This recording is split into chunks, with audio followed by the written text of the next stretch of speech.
So now it is my absolute pleasure to kick off tonight's program and introduce our moderator, Mary Beth Reed.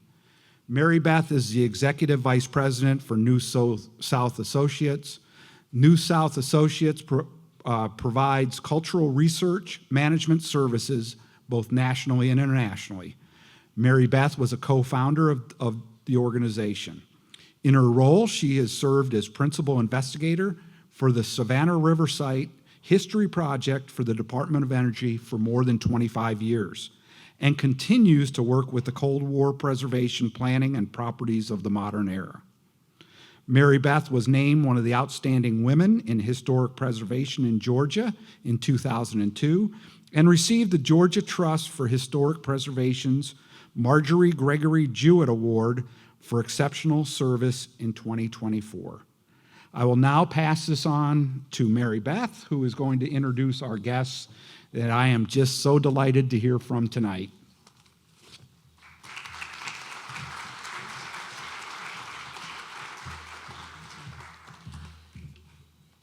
Good evening. It is my pleasure to be here, first of all, to celebrate the 75th anniversary. I'm retiring this year, so it kind of all melds together, having been a professional historian working on the history of the site. But tonight's a very special night. I'm here to introduce three exceptional people.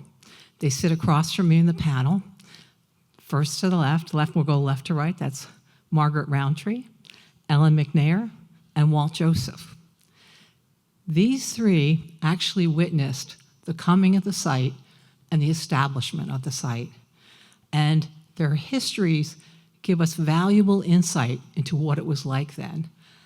Not one of them has the same story. That's the most fun of what you're going to see. Each of them talk about different slices of the history of Savannah River Site. For Margaret Roundtree, a native of Dunbarton, you're going to hear a story of loss and a story of resilience. With Ellen McNair, she was a high school student, actually ready for graduation in Maryland when her dad got the job down here. We all know what it's like to be a senior in high school and have to move, or many of us have. And she's got a lot to talk about and how to become an Aikenite and how she became part of the community. Walt Joseph, yeah, he was fresh-faced. He was just married. He wanted something on his resume, as he put it, kind of make a mark in the world. So we're very pleased to have had oral history interviews with all three of these individuals. And from those, we've put together a short 15-minute, a little bit over that, video in which they talk about their history, because nothing's better than hearing it in their own words. Mike, can you play that for me, please?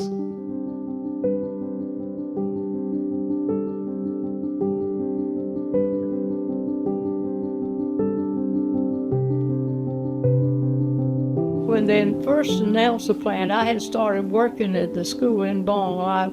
They closed the school in Dumbarton, the high school in Dumbarton in 1945. And I started to school in Baltimore. We went on the school bus.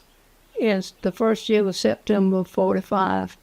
And I graduated from Baltimore High School in 1950, in May. And then, of course, that was the year they announced the plan.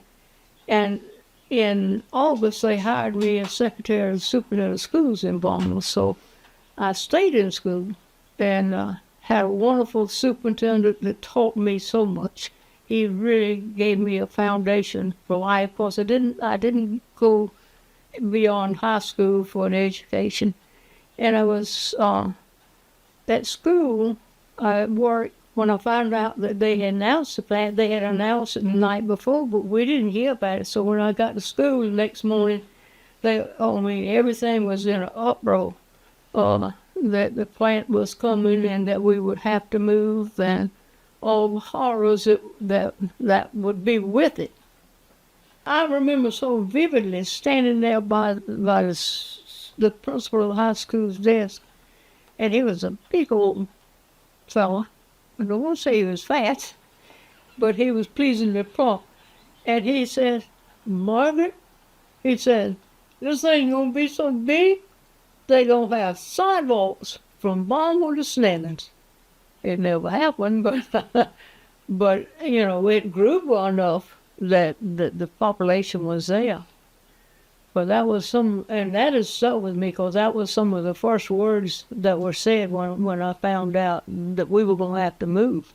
And of course, no telephones. I couldn't get in touch with Mom and Dad, and I was just as upset all day long. And I was riding the school bus to work. They would let me ride the school bus from Dumbarton to Barnwell to work. And so when we got home that afternoon, Daddy and Mom were so upset. And the first thing we did was get in the car, because the word was that you wouldn't have any time to make any plans. You were just going to have to move. And my mother had a sister that lived from this location about a mile up the road here, and she had a house that had some apartments in it, so we came running over here to tell her to be sure not to rent that, so if that was the case, we'd have a place to come. It was a long, hard day. But everybody was scared, just frightened to death. But then, of course, we had some time to get out. They announced it on November 28, 1950, and we finished moving in about the middle of April, 1952. What a house mover does is he brings in long steel timbers with wheels, and they jack the house up, and then they position the steel timbers under the house, and then they attach the wheels to those steel timbers, and then on the end of it they attach a truck for the source of power of moving. I remember that we left Dumbarton, we spent one night at Bell Pond, and then we spent many nights down here in the dirt until they could get the house on up here. But you remember, by the time the house got here, you had no running water. You had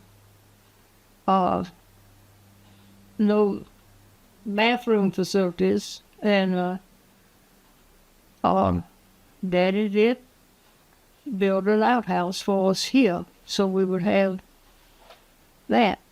But it was a long time in the making, and Daddy suffered tremendously. I don't think it bothered Mama quite as much as it did her sister, and Daddy had a time with it.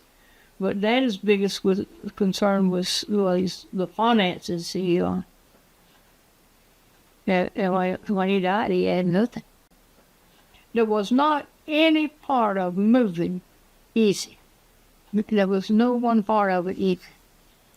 From the moving of the house to losing your friends to even after we were moved, the moving of the cemeteries. So every one of them was a challenge. But we came out smiling. I did.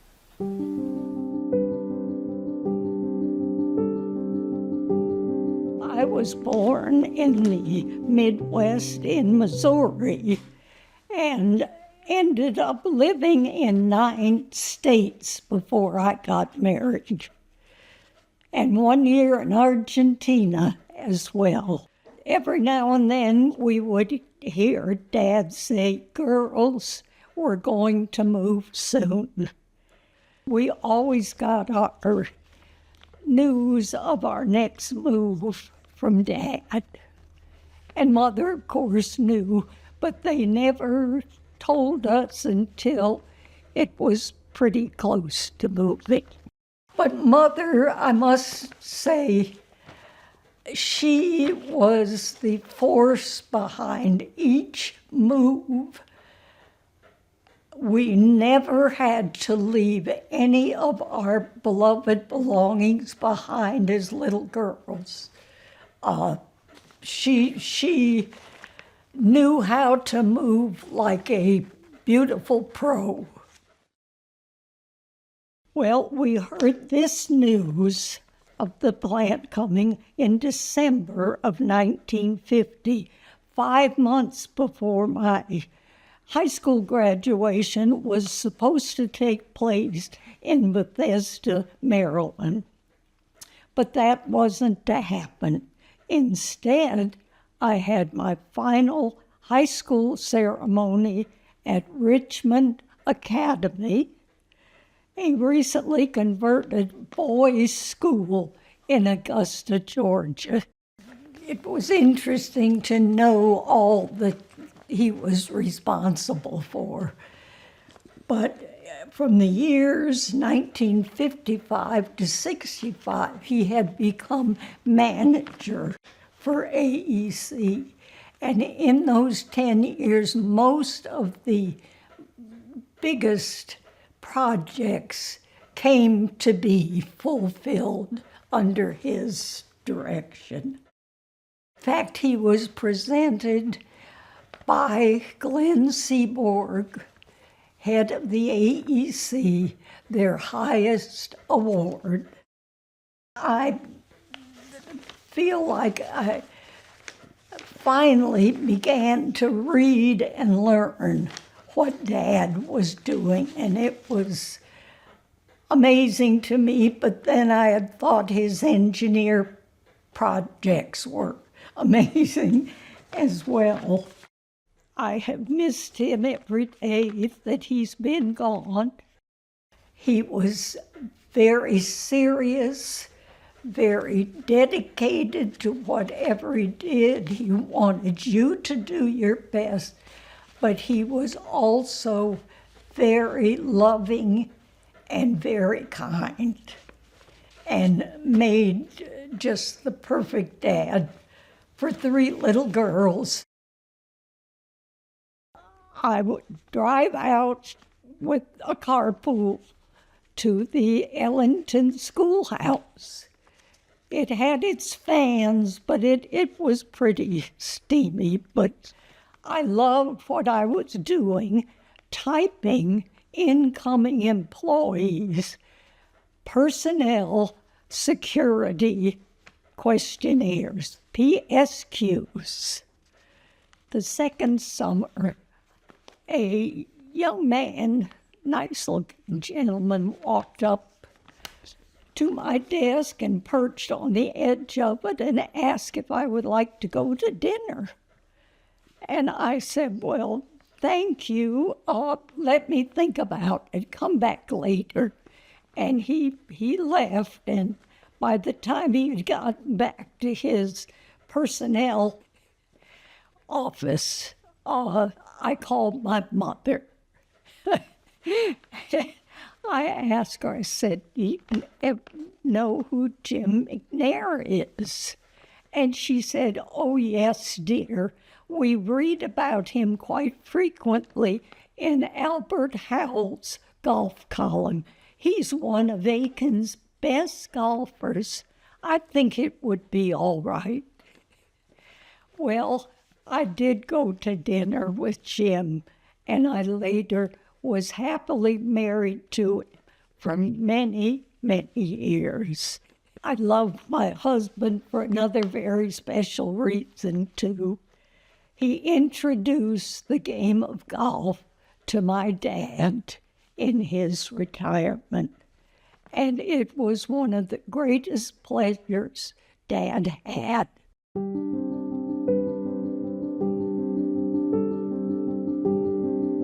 I am a mechanical engineer, or I was back when I was an honest working man, and a bachelor's degree from North Carolina State in 1950.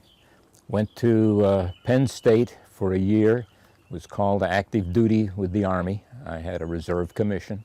They sent me to Korea, spent 14 months in Korea. Came back from Korea, married Paula, went back to Penn State and finished my master's degree in mechanical engineering with a minor in nuclear. At the time, they didn't really have a nuclear engineering degree, but they did teach a couple of courses. And so I was officially, I think, the first graduate to get a minor in nuclear engineering at Penn State. I had planned to go for a PhD, and I had taken several courses toward the PhD, but I had a lot of trouble with my my thesis project for my master's. I was at the point where I finally got the master's, or I saw that it was in sight. I was married, living on a GI Bill, pretty close to the bone, and I thought it would be good to go out and get take a break, a couple of years experience, get something on the resume, and earn a little bit of money, and then go back and finish the PhD. So I looked around, and DuPont was interviewing. I went to my boss, or the gentleman who was helping me with my project, and Dr. Brazil, and I said, I see that DuPont is interviewing down at Savannah River. So what can you tell me about it? And he said, well, Walt, he said, do you still have your secret clearance from the Army? And I said, no, I had to give that up when I got separated. He says, well, then I can tell you authoritatively that it's near Aiken, South Carolina. That was all I knew. But sounded interesting, so we came down to look at the site, and they took me out and sat me in a room, and people came in every 30 minutes and talked to me, and some of them didn't introduce themselves. None of them told me what the job was. We just talked about engineering and in general. And but they made it sound interesting because they were interesting people. And so when the offer came through, we talked about it and told Paula, well, this is only for a couple of years. We'll go down and get this on the resume. It'll look good. It's a startup. It's a new and exciting field. And then we'll go back and finish the PhD and see what we want to do when we grow up. But of course, the way it turned out, the first assignment was in the Savannah River Laboratory, and it was too exciting to leave. We worked a lot of overtime, and we put in time because of the job. When I started in the lab, computers were in their infancy. We had, we did most of our design work with slide rules, 3-place accuracy. And the computers that we had in the early days used punch cards. Yes, the job came home pretty regularly. And it's unfortunate, but it was the way it was. Coming of the site made a big difference because it brought in a lot of diverse people, a lot of different backgrounds, different interests, different hobbies. And these people came in and they started things like the little theater, like choral society. They started clubs and held dances and did all kinds of activities. So by the time, after the first few years, Aiken began to develop into the very rich cultural center that it is today. DuPont brought in people with lots of degrees and different degrees, but inevitably, when we got down here, we found that there were things that we didn't know that we needed to know. I think the basic lesson that I got from working at the site was that Americans are capable of doing some really marvelous things when they're properly led and motivated. I think leadership is the key. A leader who expresses a strong vision of what is wanted and provides the tools to get there, and then stands back and lets the gang do the work. We were blessed in the early days with having leaders who basically knew what we needed, knew what was needed. They knew what the government required. They were very safety focused and security focused, but they also knew to stand back and let the let the guys who are doing the work do the work. And I think that's a very important lesson that I learned. I had learned just a little bit of that in the Army, but I learned a lot more of it out at Savannah River.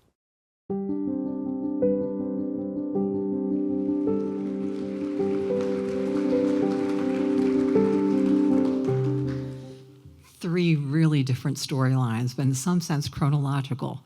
I hope you enjoyed that. We have some time for some questions and answers. We're going to keep you on schedule so you get to the reception. The good thing is the three nonagenarians, and I think I got that correct, will be over there, and you can talk with them directly one-on-one as well. But before we leave, Miss Margaret asked me to ask her about her car. Her car is a 1927 Chevrolet. Margaret, you want to talk about your car? Just a little bit.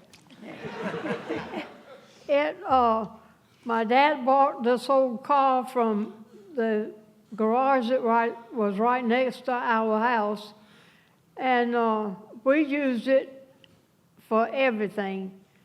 And my sister and I would get in, and we'd go around through the town, and we'd pick up all the girls. And then at the very beginning of the Savannah River site, they brought in a bunch of patrolmen to patrol the area. And these patrolmen would try to catch up with us. And because they were home, they were away from home, and they were lonely, and they were flirting, and we were running. At our church there was a big oak tree behind it, and they would follow us around and around and around. And we would scoot by the church and scoot back and scoot under the oak tree and cut the lights off, and they would just ride round and round and round. And after all these years, I got a hole left of the car, the 20-some-odd that we called it, and it was our pride and joy. And we wrote everybody's name on it before we left Dumbarton.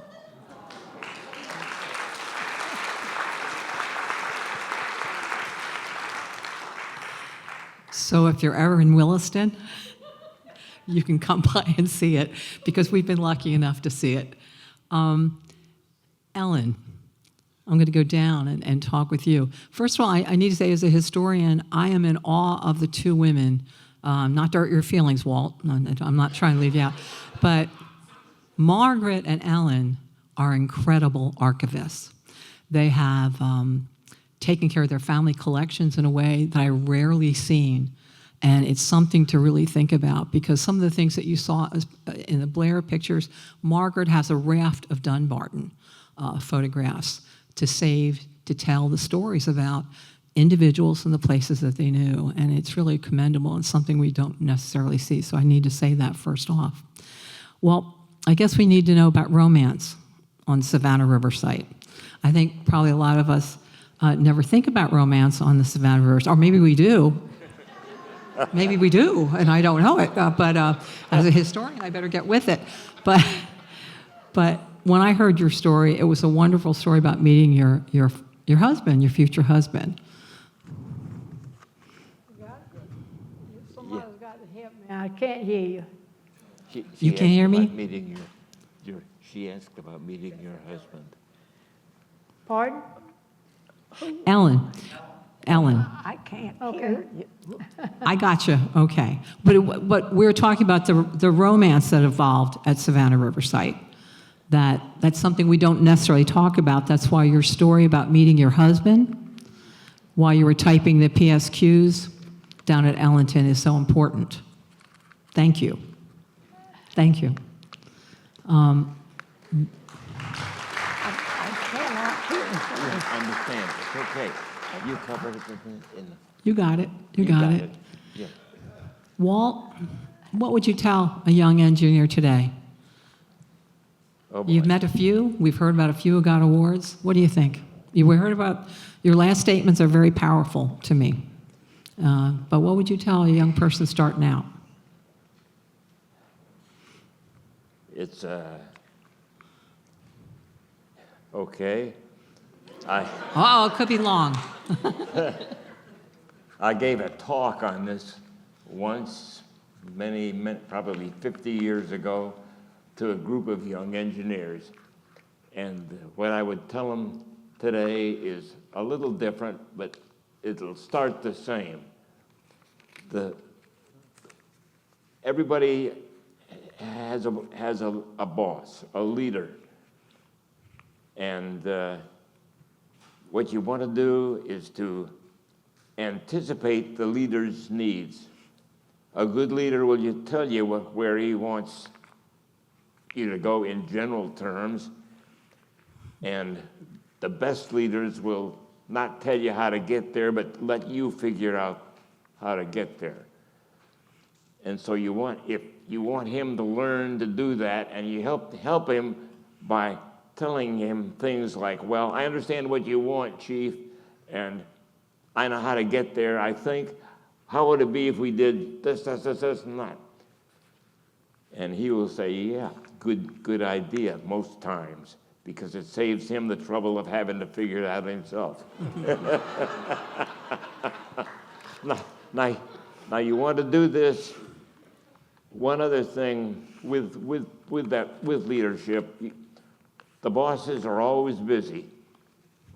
And what you don't want to do is run into a roadblock on your job and go to the boss and say, boss, I got a problem.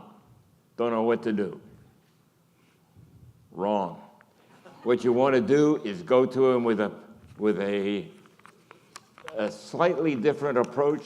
Boss, I've found what I think is an opportunity to solve this problem, and it's kind of oddball and a little bit screwy, but it might work, and it's worth a try. And the good boss will pick up on that and run with it, and if he doesn't recognize it the first time, he will the second or third time when it turns out your idea worked. So those are two things.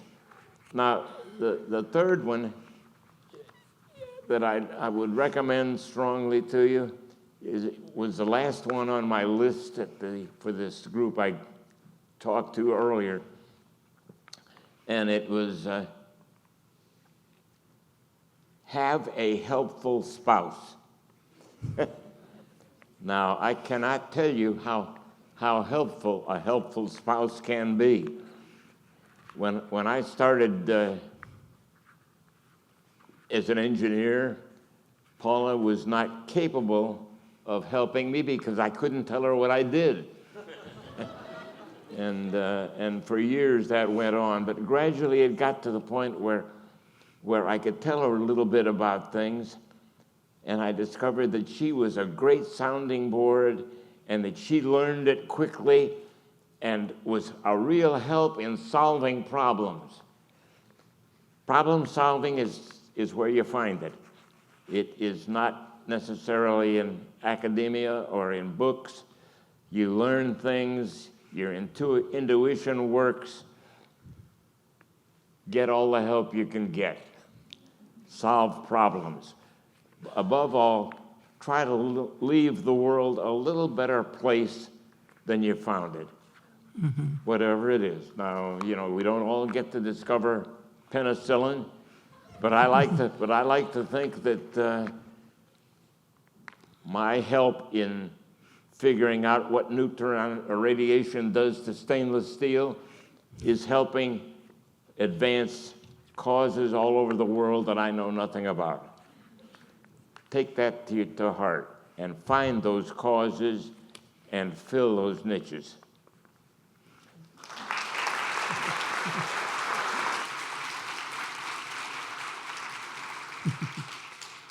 All right, I'm going to try another round of questions before we probably have to end. Margaret, I mentioned to you, Margaret, that when the houses were moved in the video, you explained how they were moved mechanically. And my question was to you is, as a family, how do you get ready to move what's inside your house, like the dishes, all that sort of thing? How did that happen in your family? What preparation was needed? Well, the house left out of Dumbarton on Highway 39, went out to 39, and what is now 278, it went in the direction of Barnwell. We spent one night on the road, and they pulled us off in a churchyard. You didn't dare leave the house. We slept in it that night. The eggs rolled off the counters and broke, and some of the dishes came out of the counter and broke. But it was a horrible trip from Dunbarton to Elko. And in case of you don't know where Elko is, you don't know what you're missing. It's right out of Williston.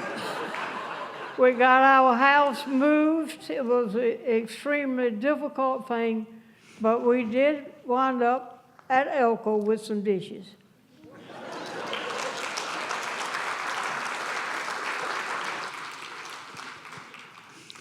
We can entertain one or two questions from the audience. Just want to say, this has been one of my favorite Teller lectures. But my question is for Walt Joseph. Walt, you had a long career at the site, doing a lot of different things. What was your favorite job? I started out in the lab, and it was wonderful. I was doing things that people really didn't know how to do, and we were learning as we went, and it was exciting and a lot of fun. But then I was transferred to the plant, and the plant turned out to be probably I guess it was one of my most interesting jobs. I ran an organization called Traffic and Transportation, which ran the railroad. It also mowed all the lawns.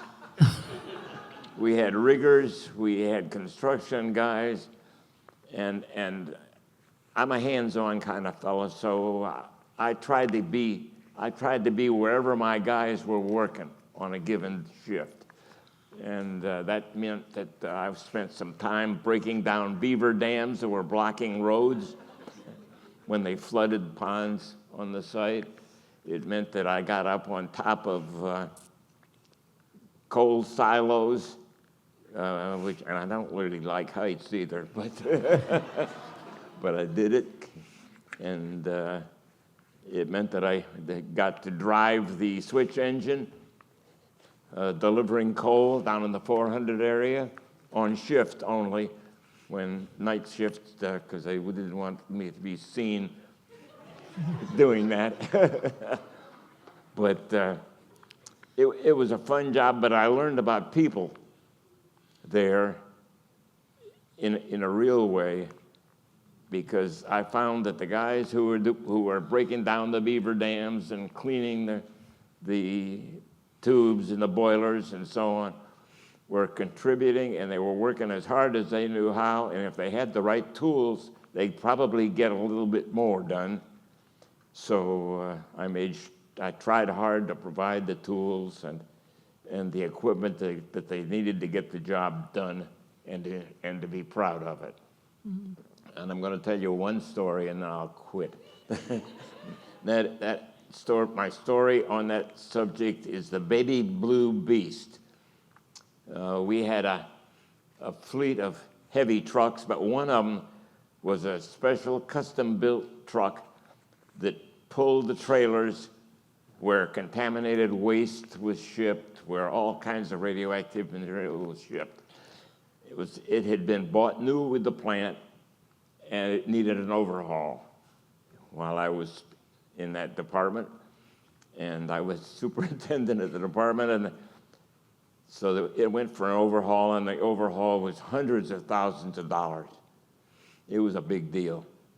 We got it, and the truck came back. They had been totally rebuilt, and I went to see it, and the fenders were still dented, and the paint was chipped here and there, and it looked like a 25, 30-year-old truck that had had a hard life. And so I went to the supervisor there, and I said, why don't we paint it? He said, we don't paint trucks. I said, well, there's a paint shop. What does it do? Well, it's not being used very much. I went down to the paint shop and I found the guy who was a painter. He said, yeah, we haven't painted a truck in a while, but he said, we could do it. So I said, fine. So I went back to the supervisor. I said, let's paint that truck. And he said, well, okay, I'll look into it. So I went back to my office, and shortly thereafter, the phone rang. Walt, we don't have any gray paint. I said, for the truck? Yeah, we're out of gray paint. I said, so that means you won't paint it, right? What colored paint do you have? At this point, I'm getting a little bit annoyed. And he said, I'll call you back. A little while later, he calls back. He said, and I could hear the chuckle in his voice. He said, Walt, all we have is baby blue. I said, paint it baby blue.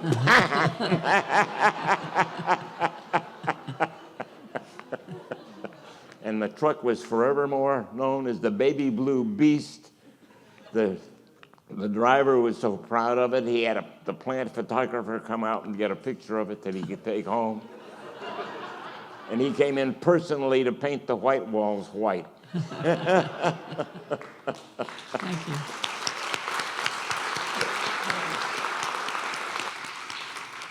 I think we have to end on the baby blue beast. But there's more stories to come, more stories to tell. Please, we're going to close up. I want to thank you for liking. I appreciate the comment on the video. I think how fortunate we are to have 3 90-year-olds here to tell us this story. It's just an amazing, amazing time tonight. So good night and thank you.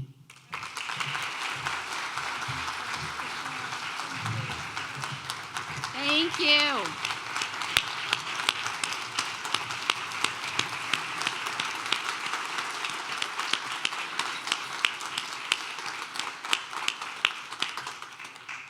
Thank you, everyone, for being here tonight. For those that I've not yet met, I'm Allison Hamilton. I'm the Executive Director of Citizens for Nuclear Technology Awareness.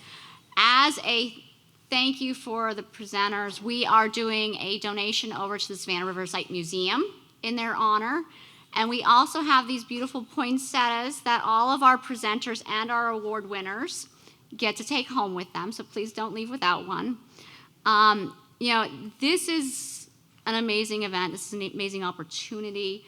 This is being recorded and will be available on CNTA's YouTube page in mid-December. So for those of you who would like to see it again or see the video again, it will all be publicly available in mid-December. Just very quickly, CNTA was founded to help support the Savannah River Site and advocate for the Savannah River Site, and I'm proud that we can be a part of their 75th anniversary. We, in addition to having this event and being part of the 75th, we have done a Nuclear Science Week magazine that you can find on the table where you checked in. Please take a copy as you leave tonight. It celebrates all the things nuclear in our community, including Augusta University Nuclear Medicine Technology, including what is happening at Southern Nuclear. So take that and enjoy. And at this time, we are going to adjourn over to Newberry. Please be careful as you cross the street. Traffic is open. The road is not closed. So watch as you are crossing. And I hope to see you at the reception. Thank you so much for being here tonight.